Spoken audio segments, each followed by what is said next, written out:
자, 병명별 그 주제에 따른 원인을 찾고 그 문제를 해결하기 위한 간단하게나마 실생활에서 응용할 수 있는 방법으로 함께 알아보는 시간으로 그 첫 번째 주제를 암으로 잡았습니다. 암. 그래서 첫 번째 시간으로 암을 이해해야 합니다. 먼저 말씀드리면 적을 알아야 그 적을 이길 수가 있잖아요. 적어도 암이라는 것이 무엇인지. 그런데 중요한 건 암은 내 몸에 생겼는데 나를 알고 암을 알면 암을 이길 수가 있다는 얘기죠. 근데 저는 이긴다, 물리친다, 맞서 싸운다 이런 이야기를 하고 싶지 않습니다. 왜? 암에 대한 것을 먼저 이해하셔야 되는데 그거는 먼저 이렇게 이야기했습니다. 암이 내 몸에 생겼다는 것은 암이 생길 수밖에 없는 내 몸의 환경이라는 걸 누가 만들었어요? 그것을 내 몸의 조건이 그렇게 했다는 걸 누가 만들었다고요? 내가 만드는 거예요. 암이 존재할 수 있는 이유를 내가 만들었으니까 암이 생긴 거잖아요. 그러면 암이 생길 수밖에 없는 내 몸의 환경이란 내가 만들었지만 그것이 무엇인지 어떻게 된 것인지 또 어떠한 환경인지를 내가 모르니까 그러니까 여러분들이 무방비 상태로 지내가는 거예요. 제가 자주 하는 말씀 가운데 우리는 살아가면서 그러한 일들에 대한 불감증에 얼마나 빠져 있는지 몰라요. 그건 왜 그러느냐?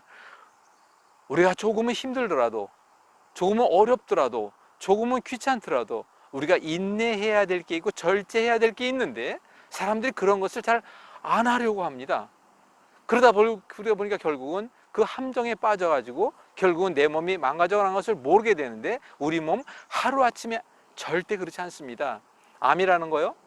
암이 생길 수밖에 없는 조건, 이걸 먼저 말씀드리겠습니다. 병원에서 보통 암이라는 일기라는 것은 적어도 암이 1cm 정도, 한 1g 정도 된답니다. 저는 뭐 재보진 않았어요. 뭐 다 그 책에 있는 내용들을 말씀드리는 것인데, 그러면 1cm, 1g, 개수로는 세포가 약 10억 개 가까이 된다고 합니다.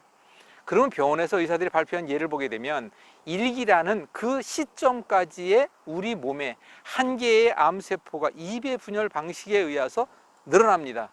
그런데 그 과정은 여러 가지가 있겠지만 보통 그것을 최하 10년을 잡습니다. 10년 정도가 암이 시작해서 지나갈 때에 바로 1기가 된다는 것은 많은 사람들이 알고 있는 부분이에요. 그럼 또 한 가지는 그러면 암이라는 것이 우리 몸에 어디에 어떻게 생길 줄을 어떻게 알아요? 의사들이 어떻게 합니까? 나도 또한 어떻게 합니까? 근데 우리가 참 마음 놓을 게 한 가지가 있잖아요. 우리는 하루에 매일같이 몇천 개에서 몇만 개의 암세포는 매일 생긴다고 합니다. 그런데 그 문제를 누가 해결합니까? 바로 그것이 우리 몸에 있는 자가 면역 능력이죠. 그런데 그건 누가 관리, 통제, 조절하여 그 문제를 해결합니까? 그건 뇌예요.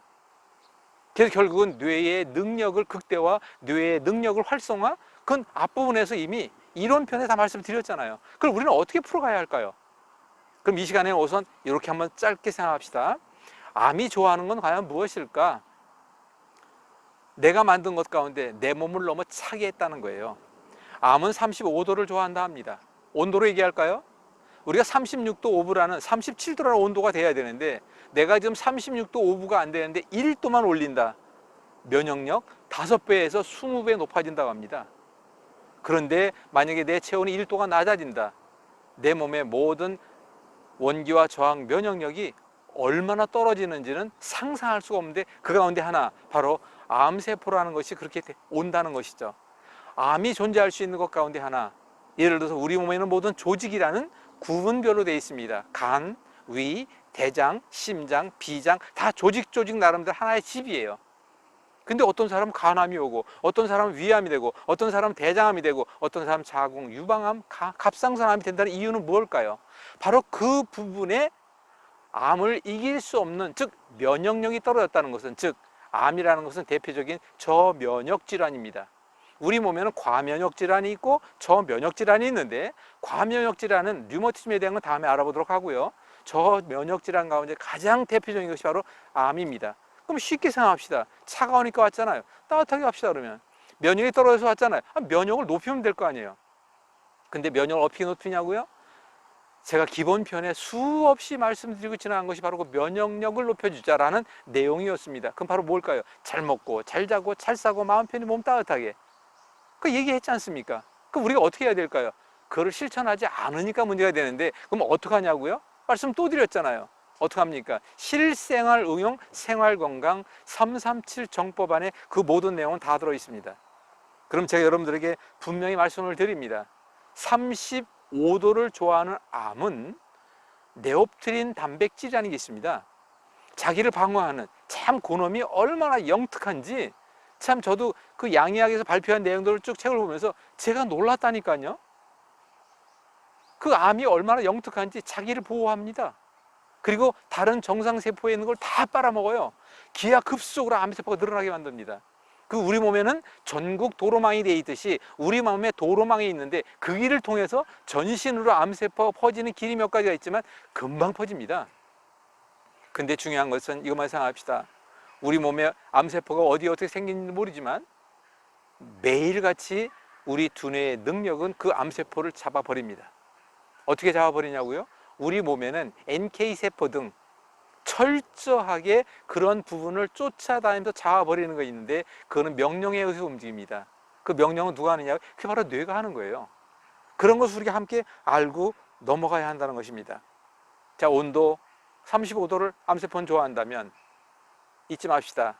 우리 몸의 세포는 42도까지도 견뎌요. 여러분들이 사우나 찜질 가서 견디시는, 그 100도가 가까운데 그 거적을 뒤집어 쓰고 그렇게 오랫동안 참고 앉아있는 그 여자분들 계시는 거 아시잖아요. 찜질방에 왜 갑니까? 바로 그런 거예요. 그런데 중요한 것은 우리 몸속에 필요한 곳에 간에 암이 왔다? 간을 덮여줘야 합니다. 그래서 이걸 양의학에서는 소모트론 기술법이라 해서 그 기계가 있죠. 그런데 우리가 반드시 알아야 할 것 가운데 한 가지는 전체를 덮일 수 있는 방법, 체온 향상. 적어도 우리 몸의 세포는 42도가 넘어도 견딥니다. 근데 암세포는 39도에 죽어요. 그 온도의 차이, 그 갭을 통해서 암세포를 잡는 방법도 있고, 방법은 여러 가지가 있습니다. 바이러스요? 38도 완전 다 죽는답니다. 그래서 여러분들 감기가 오고 난 뒤에는 뭘 높입니까? 제일 먼저? 맨 처음 추워서 감기가 왔지만 좀 있다가 땀이 날 정도로 온도가 올라가잖아요. 막 38도까지 올리지 않습니까? 다 이유가 있는 거예요. 그럴 때 그것이 누가 하는 겁니까? 뇌가 조절한다는 걸 잊지 마시기 바랍니다. 우리 몸에 암세포 하루아침에 생기는 것이 아니며, 내가 그 암세포가 생길 수밖에 없는 조건과 환경을 내가 만들었다는 걸 인정하고, 이제는 그 문제를 어떻게 해야 돼요? 내가 바꿔가야 되는 거예요. 근데 어렵게 해요? 약으로요? 병원에서요? 별장에서? 그렇게 하는 게 아니에요. 실생활에서 얼마든지 할 수 있습니다. 말씀드립니다. 적어도 내가 먹을 수 있고 배설할 수 있고 걸을 수 있고 잠만 잘 수 있다면 얼마든지 암세포를 이겨낼 수 있는, 나머지 존재하고 있는 우리 몸에 있는 자가 치유 능력을 극대화하는 저와 여러분들이 되기를 간절히 바라면서, 암 적을 알아야, 이렇게 해서 적어도 한번 싸워볼 거 아니에요. 여러분들 우리 안에 있는 자가 치유 능력, 그리고 또 우리 몸이 얼마나 한목적성으로 하나의 시스템화되어 있는지 여러분들이 조금만 만들어 주시고 조금만 도와주시면 우리 뇌는 그런 모든 문제를 얼마든지 해결할 수 있는 능력을 이제부터 발휘해 간다는 걸 잊지 마시기 바랍니다. 5분이 아니라 10분 가까이 말씀드렸습니다. 용서하시기 바랍니다. 다음 시간을 기대해 주시기 바랍니다. 감사합니다.